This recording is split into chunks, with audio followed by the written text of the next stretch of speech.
The first thing my father saw when I walked through his front door was the blood on my sleeve. Not the uniform. Not the bruises climbing my neck.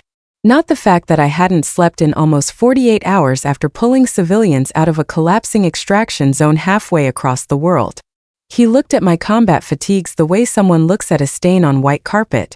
Then, in front of 30 guests holding crystal wine glasses beneath the warm glow of his birthday chandelier, my father said the words that finally broke something inside me. "Look at yourself, Evelyn. You're an embarrassment." The room went silent so fast I could hear the grandfather clock ticking in the hallway.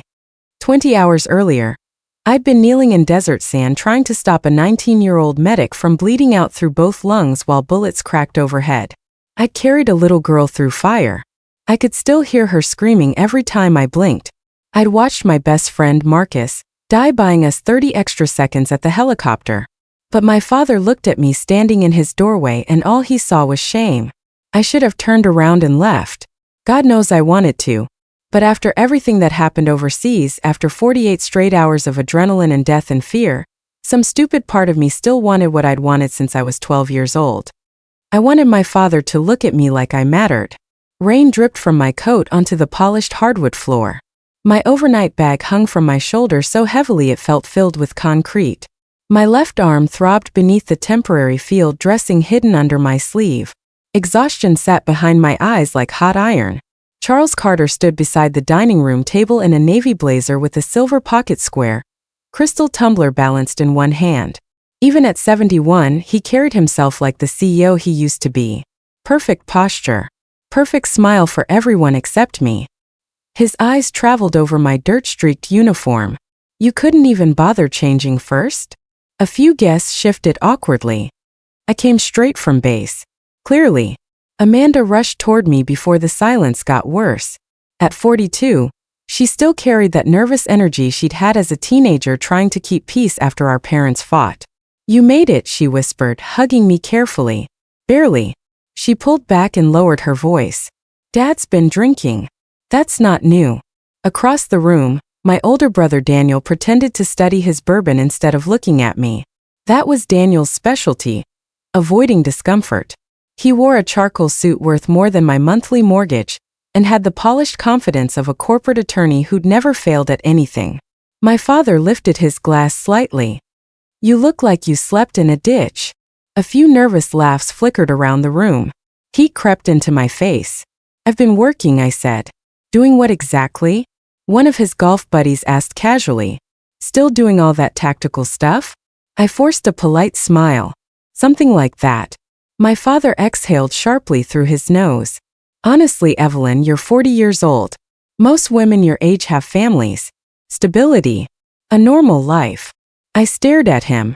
Under the table, my fingers curled so tightly my nails cut skin. Normal life. I thought about Marcus dying in the sand 2 nights earlier.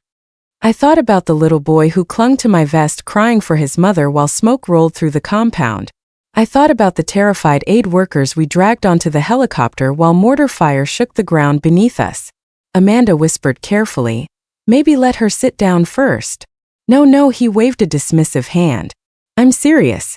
Look at her, covered in filth at a family event." His eyes narrowed. "And is that blood?" The room froze. I glanced down at the dark stain near my cuff. "It's not mine," I said quietly. Several people visibly stiffened.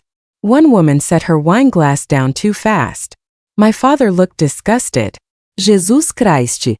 You walk into my house looking like this and expect people not to react." Something inside me shut down emotionally the same way it always had around him. A cold compartmentalization I learned as a child. Don't react. Don't give him the satisfaction. Stay composed. I wasn't trying to make a scene, I said softly. "Well, you succeeded." Nobody met my eyes except Amanda. Even Daniel stayed silent. That hurt more than I expected. My father took another sip of bourbon. "You know what your problem is, Evelyn? You mistake recklessness for purpose. You disappear for months, come back looking half dead, and somehow expect admiration for it." I had not slept in 2 days. My shoulder burned where shrapnel tore through muscle. My head still rang from helicopter rotors and gunfire. And standing in my father's dining room hurt worse than any of it. Because enemy fire never pretended to love you first. I didn't ask for admiration, I said softly. No, he replied coldly. But you clearly want attention. That one landed. Not because it was true. Because part of me had spent my entire life terrified it might be. Rain hammered softly against the windows. My father sighed dramatically and straightened his jacket. At least go clean yourself up before dinner. You're upsetting people. Upsetting people. I nodded, not because I agreed but because I was too tired to fight him anymore.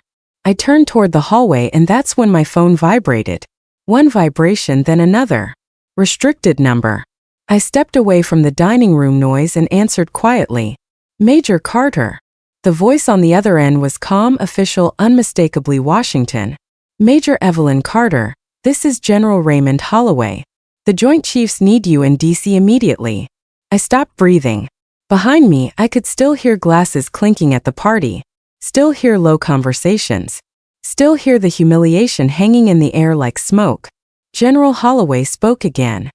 And Major, what your team accomplished over there. The entire country is about to hear about it. I stood alone in my father's upstairs hallway for nearly 10 seconds after the call ended, staring at the rain sliding down the dark window beside me. The house sounded distant now. Muffled laughter. Silverware clinking against china. Amanda trying too hard to keep conversation alive. The Joint Chiefs. Even after 16 years in uniform, those words carried weight that settled deep in your chest. Not fear exactly. Responsibility. I slowly slipped the phone back into my pocket and leaned my head against the wall. The exhaustion hit me all at once. Just a deep physical collapse hiding beneath discipline and adrenaline. Downstairs, my father's voice floated upward. Daniel, tell them about the merger. Of course, Daniel always had stories my father loved. Big clients, bigger salaries, conversations full of polished success that sounded impressive over bourbon. When we were kids, Daniel once broke his arm falling from a tree. I was the one who climbed up after him because he was too scared to come down alone. I still remembered carrying half his weight across the lawn while he cried into my shoulder. Dad told that story for years but never as proof I was brave. Only as proof Daniel had survived. That was our family in a sentence. I pushed myself off the wall and walked toward the guest bathroom. The woman staring back at me in the mirror looked older than 40. Soot along my jawline. A cut near my hairline. Purple exhaustion beneath my eyes.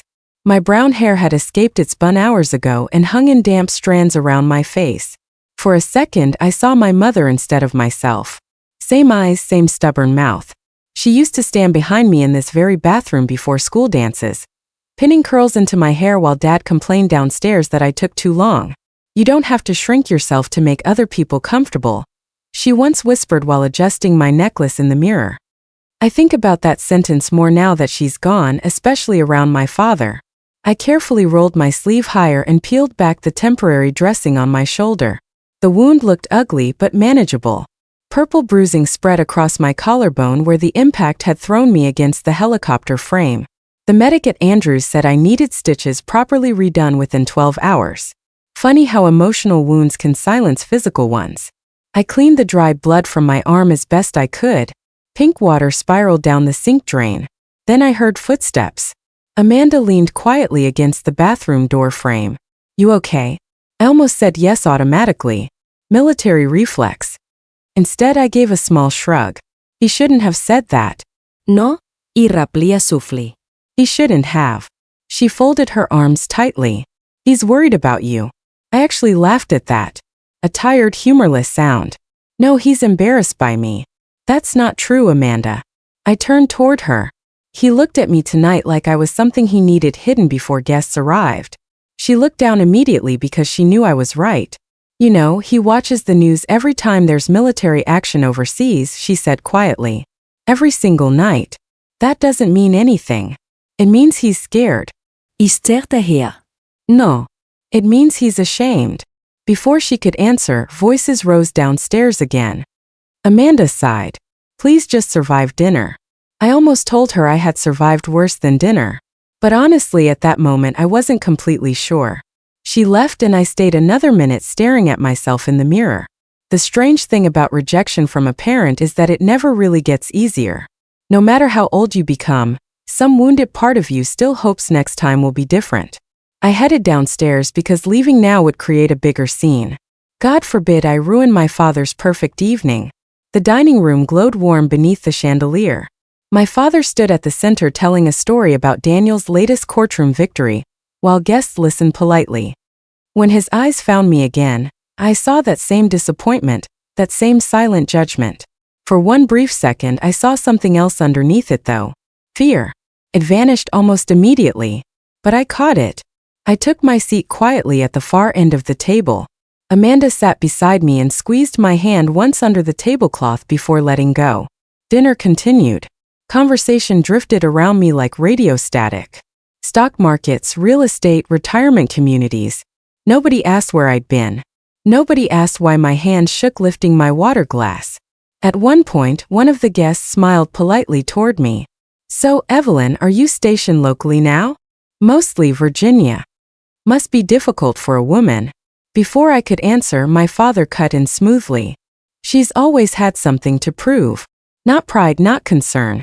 Dismissal disguised as observation. I stared down at my plate.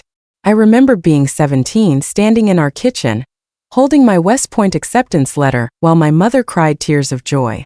Dad barely looked up from his newspaper. Why would you throw your life away like that? He asked. I never forgot those words. Not during Beast Barracks. Not during airborne school. Not during my first deployment when mortar fire rattled the walls at 3 in the morning. Not now.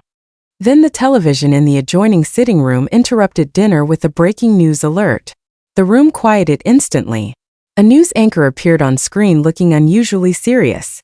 Tonight, Pentagon officials confirmed the success of a classified hostage rescue operation involving American aid workers trapped overseas. My stomach tightened.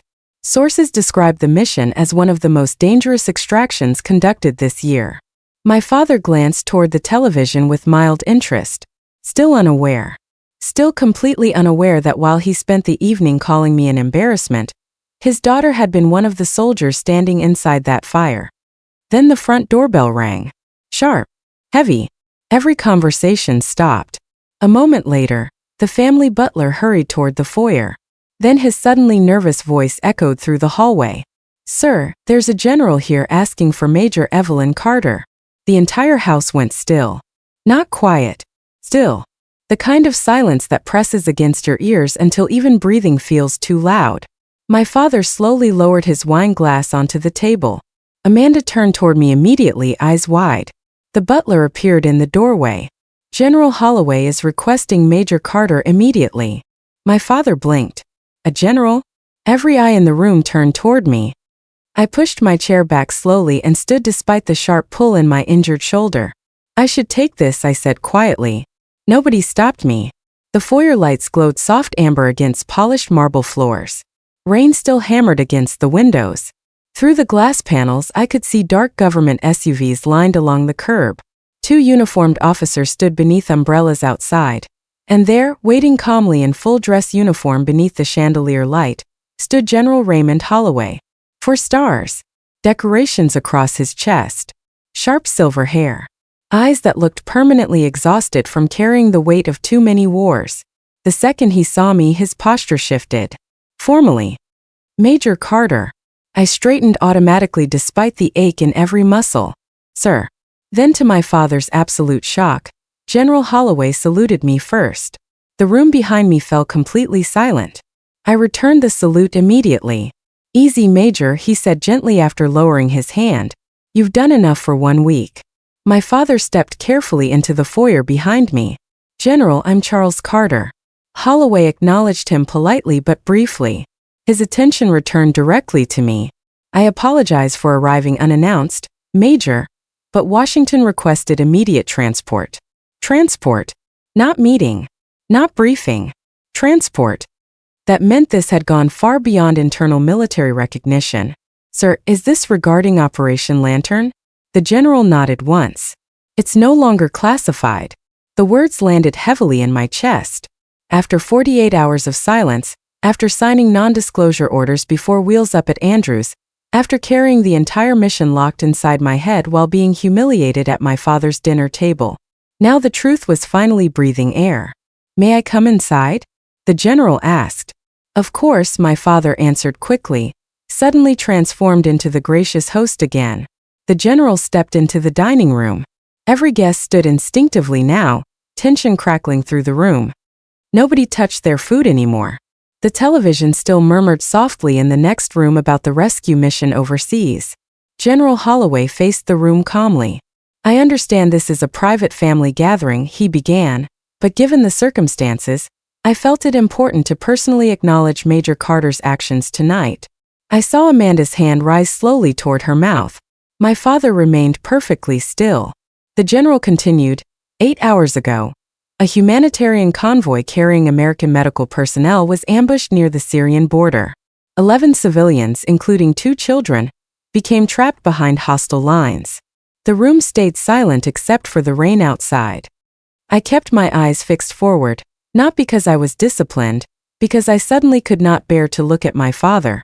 Major Carter led the extraction team responsible for recovering those civilians. Someone near the back whispered softly, "Oh my God!" The operation encountered heavy resistance. Multiple aircraft were damaged during extraction. Casualties were expected to exceed 70%. My shoulder throbbed harder now, almost in rhythm with the memory returning. Smoke. Rotor blades. Marcus screaming for suppressive fire. The terrified little girl clutching my neck so tightly I could barely breathe. Then your daughter refused evacuation after sustaining injuries and re-entered an active combat zone to recover the final survivors. I heard Amanda cry softly beside the table. Dad looked at me finally. Really looked at me. Not at the dirt, not at the blood. At me.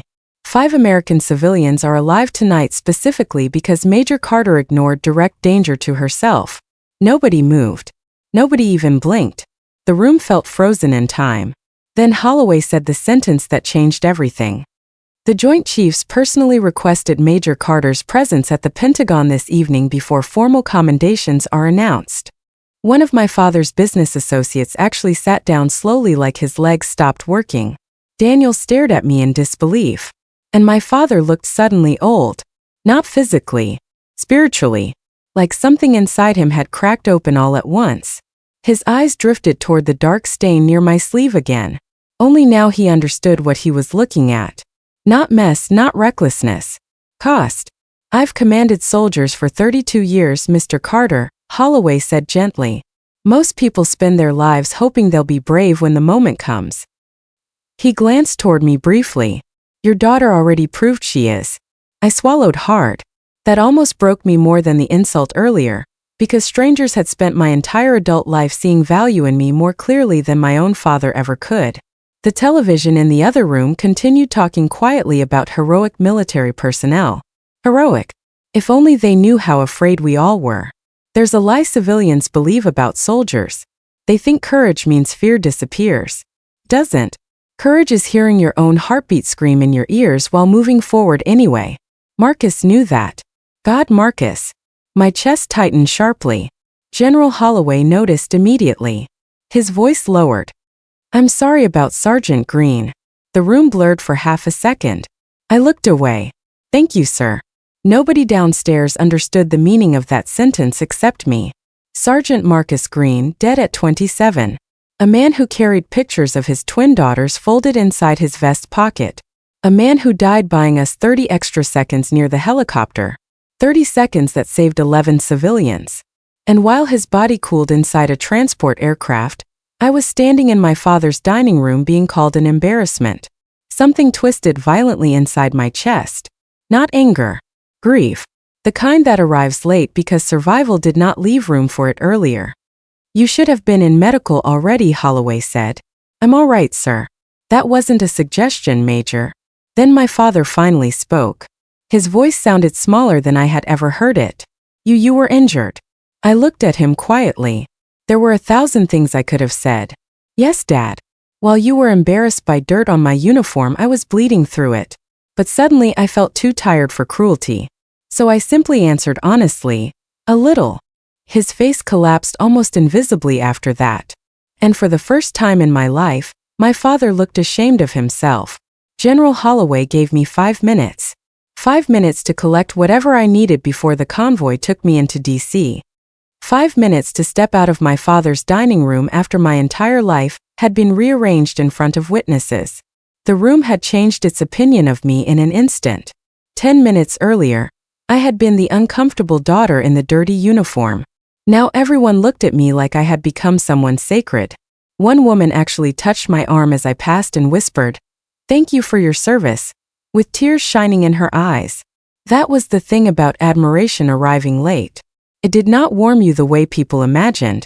It landed cold, almost embarrassing, because they had not seen the parts that mattered. They had not seen Marcus pressing one hand to his own chest wound while waving me forward with the other.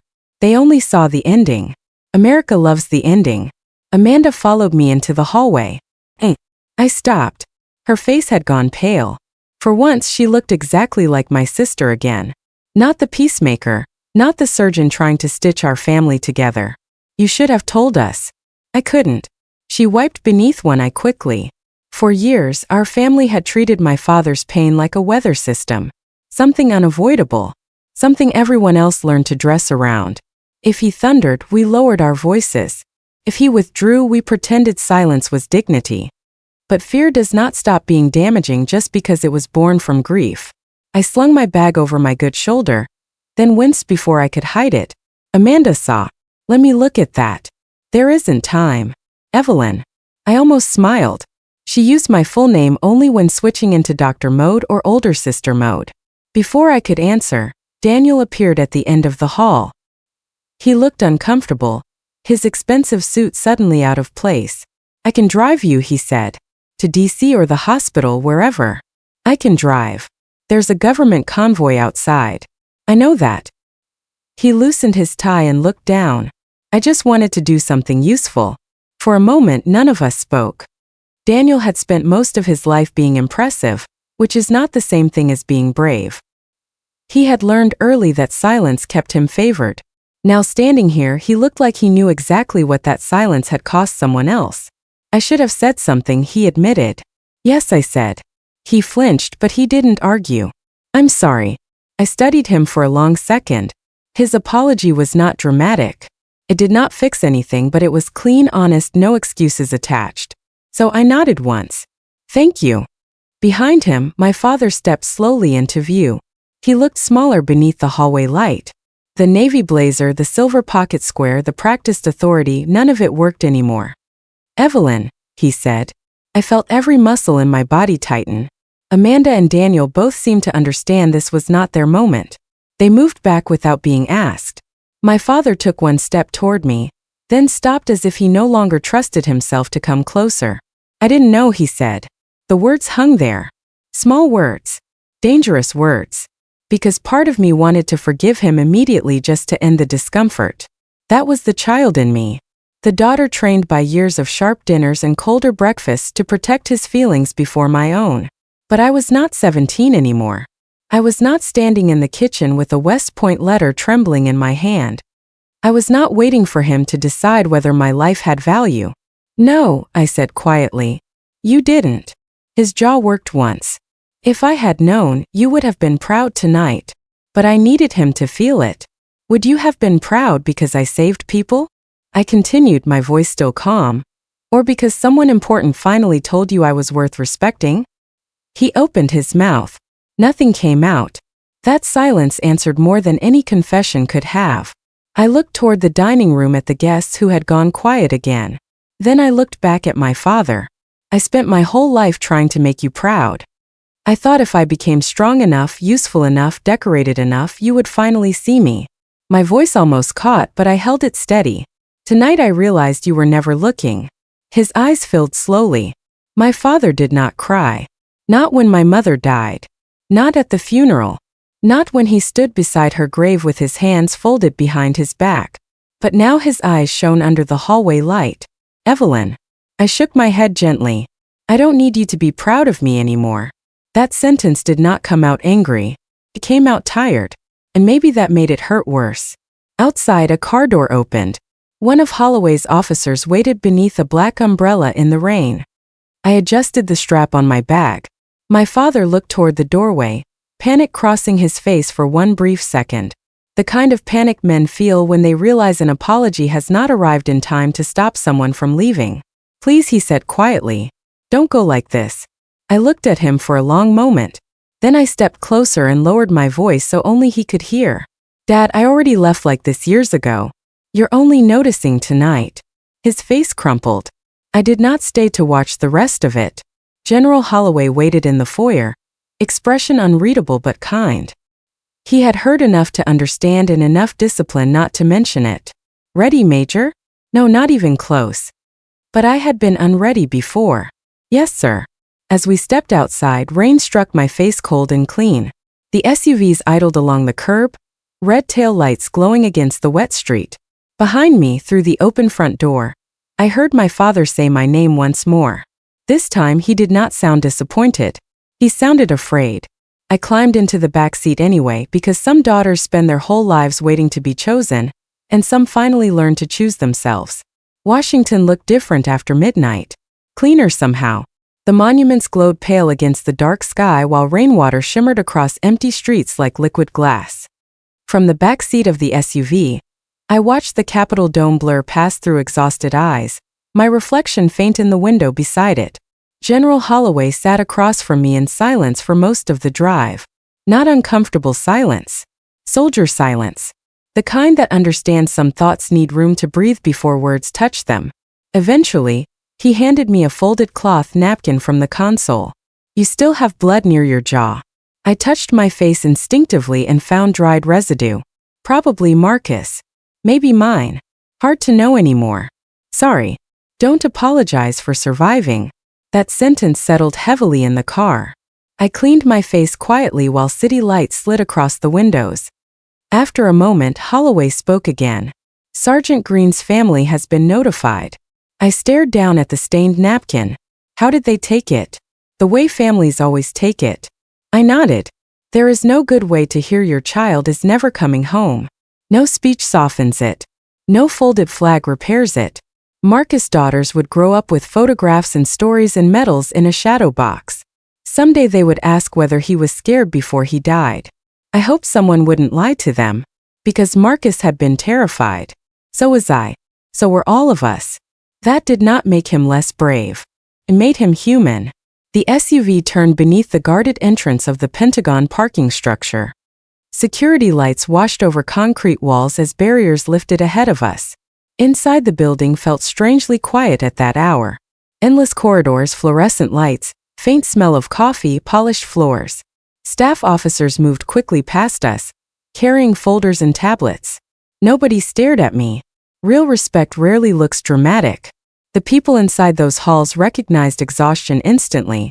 They saw the wrinkled uniform, the sleepless eyes, the stiffness in my left arm, and they understood exactly what it meant. As we walked, Holloway slowed slightly beside me. You should know something before we enter. The president was briefed personally on Lantern. I exhaled slowly. Not because I felt important, because suddenly the mission became even more real. Governments talk about operations in numbers. Assets recovered, threats neutralized, strategic outcomes. But I still remembered the sound of a little girl crying for her mother in the dark. We entered a secured conference room where several senior officers already waited. The chairman himself stood near the far end of the table. Every instinct inside me straightened automatically despite my exhaustion. Major Carter, he said warmly, and extended his hand. You brought Americans home. Something inside my chest tightened painfully. Because Marcus didn't come home. The chairman gestured toward a chair. Sit before you fall over. I obeyed. Coffee appeared near my elbow almost immediately. Someone else handed me medical paperwork. Another officer quietly informed me a surgical team was waiting once debrief concluded. The efficiency of it all almost made me emotional.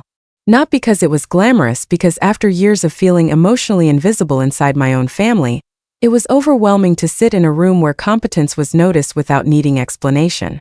For nearly 2 hours we reviewed the operation.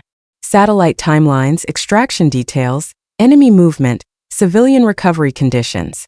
I answered questions automatically, though exhaustion blurred parts of the edges. One colonel finally asked quietly, "Major, why did you go back?" The room stayed silent. I looked down at my hands, because someone had to. Because leaving civilians behind would haunt me forever. Because Marcus bought us 30 seconds with his life and I refused to waste them. Instead, I answered honestly. There was still a child inside. Around 3:30 in the morning, the chairman closed the final folder.